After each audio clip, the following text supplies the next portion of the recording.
Help me, God. Moses did not have to go back to Egypt. He was good where he was at. He was okay. He was okay. But when he went back to a people with a vision for what's ahead.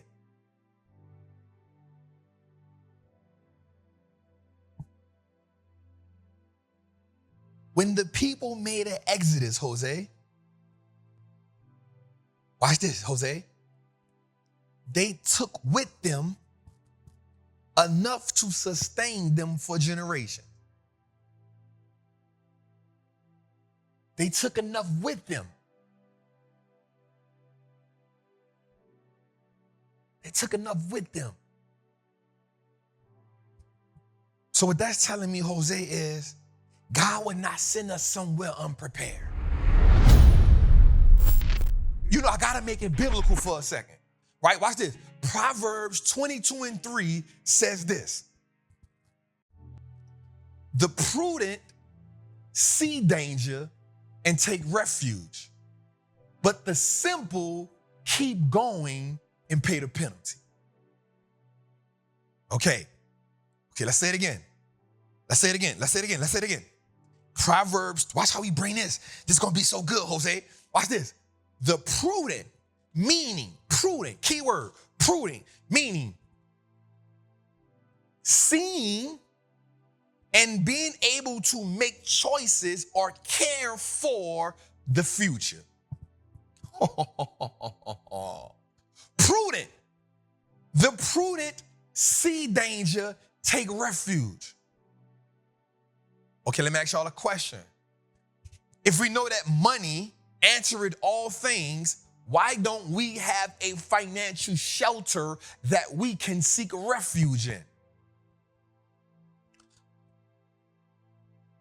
But the simple keep going and pay the penalty. We understand. If you live in check to check, if you are one check above your peers, then you know that you are not safe from danger. This is not a equation that is not fulfilled. Right? We understand, like you in your heart know when your money not right. So it behooves you to take the necessary precautions to build your house on rock and not build your house on sand. Why? Because the house built on sand shall surely blow away. Watch this. Not because the house itself is going to go, but because the foundation can't withstand the wind. It cannot stand the velocity of the wind. The wind will surely blow the foundation from under the house. And where the foundation goes, the structure shall follow. The simple see what's going to happen, keep going, and then pay the penalty.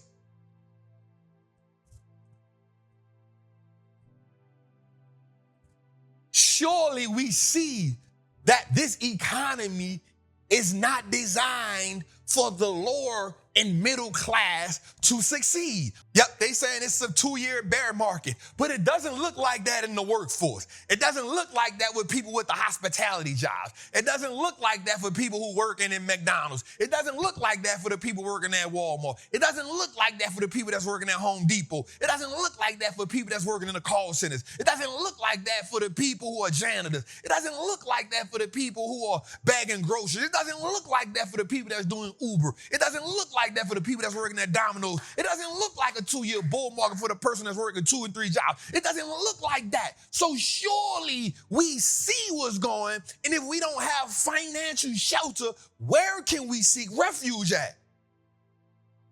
We are building the financial house on sand and not on rocks.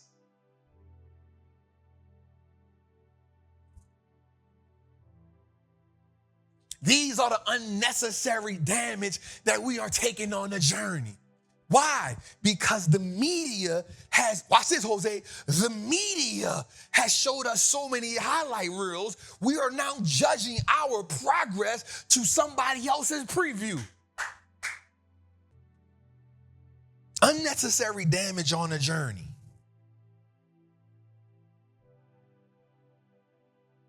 Tonight, I want us to understand, y'all, like, watch this. And I love this right here. Yo, help me, God. Moses did not have to go back to Egypt. He was good where he was at. He was okay. He was okay. But when he went back to a people with a vision for what's ahead.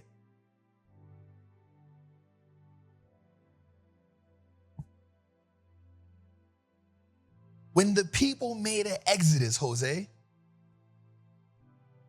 watch this, Jose, they took with them enough to sustain them for generations. They took enough with them. They took enough with them. So what that's telling me, Jose, is God would not send us somewhere unprepared.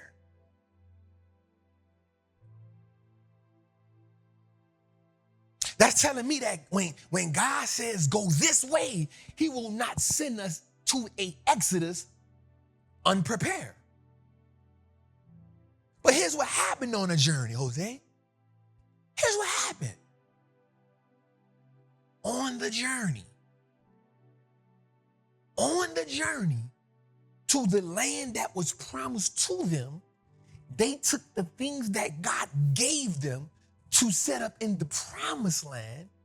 Oh, it's so good. It's so good. It's so good. They took the things that God gave them to set up in the promised land, Jose.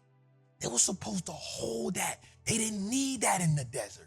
They didn't need that in the wilderness. He supplied everything. He gave them manna. He gave them quail from the sky. He told them, eat only what you could manage. Don't take more, don't take less. But Jose, you do not have to use the gold. You do not have to use the treasure. But because they weren't in tune, because the promised land didn't come when they wanted, because they didn't have the patience,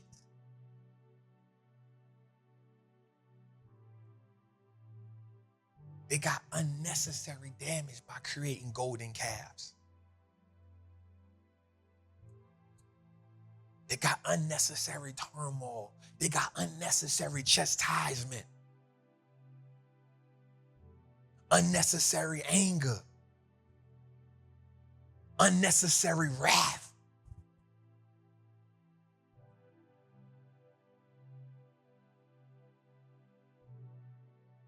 What happens? What happens when we take unnecessary damage on the journey? You know what that golden calf that they created would have been worth for them in the promised land? But you waste the gold and you use it for what it was not intended for. Okay, you are using the money. Oh, let me go further. You've prayed to God to deliver you from this situation. You prayed to God to help you pay these bills. You prayed to God to give you the money to do this thing and that thing. And then when you get the money, you use the money for everything other than what you asked him for it for.